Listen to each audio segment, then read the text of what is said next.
कामयाबी भी ना कई तरह की होती है। एक कामयाबी जैसे आप समझ लो कि आपके माँ बाप ने आपका परवरिश किया, आपको बढ़िया पढ़ाया लिखाया, आपको विदेशों में भेजकर पढ़ाया और कहीं आप विदेशों में नौकरी करने लगे, अच्छी सैलरी है आपकी और आप बढ़िया कमा रहे हो, तो आपने ये भी कामयाबी कमाई।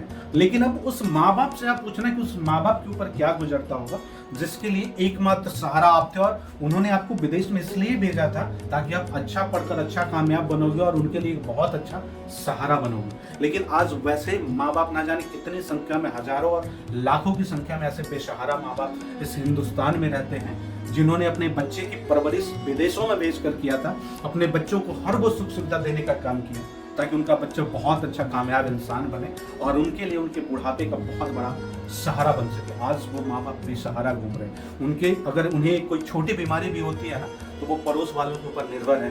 क्या पता पड़ोस वालों की कभी इच्छा हुई, वो आपके ऊपर खुश है तो आपकी सेवा करेंगे, आपको डॉक्टर के पास ले जाएंगे, वरना आपको कुछ बुरा भला बोलकर छोड़ देंगे। हमने तो ये भी देखा है कि कई ऐसे बूढ़े माँ बाप हैं जिनके बच्चे विदेशों में रहते हैं ना, उनके साथ कोई वैसे विपरीत घटना घट जाती है, माँ बाप गुजर गए, उनके बच्चों को भनक लगती है 1 सप्ताह के बाद, उनके बच्चों को आने में 2-4 दिन लग जाते हैं। यानी मतलब ये जो सिचुएशन चल रहा है ना कि माँ बाप अपने बच्चों को विदेशों में भेजते हैं ताकि अच्छा कामयाब इंसान बने और वही कामयाबी उस माँ बाप को बेसहारा कर देती है, उनके बुढ़ापे की लाठी को उनसे दूर कर देती है। इसलिए मेरा मानना है ना कि कामयाबी कई तरह का होता है। मुझे लगता है कि कामयाबी वैसा ही रखना ना जिसमें कम से कम त्योहारों में आप घर जा सको, अपने परिवार से मिल सको, अपने माँ बाप से मिल सको। क्योंकि जीवन का उद्देश्य सिर्फ यही नहीं है दोस्त कि सिर्फ आप पैसा कमाओ, आप बड़े इंसान बनो, आपकी कामयाबी बड़ी हो।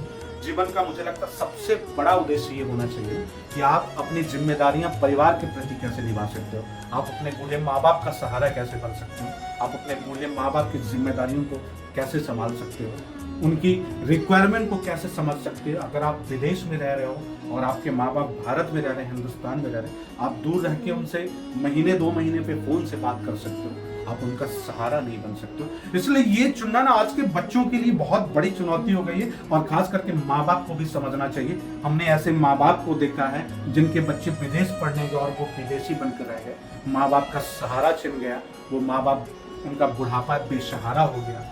ये बहुत चिंता का विषय है। इसलिए आज के बच्चों को कामयाबी कैसे चुननी है ये उनकी बुद्धि और विवेक पे भी बहुत कुछ निर्भर करता है।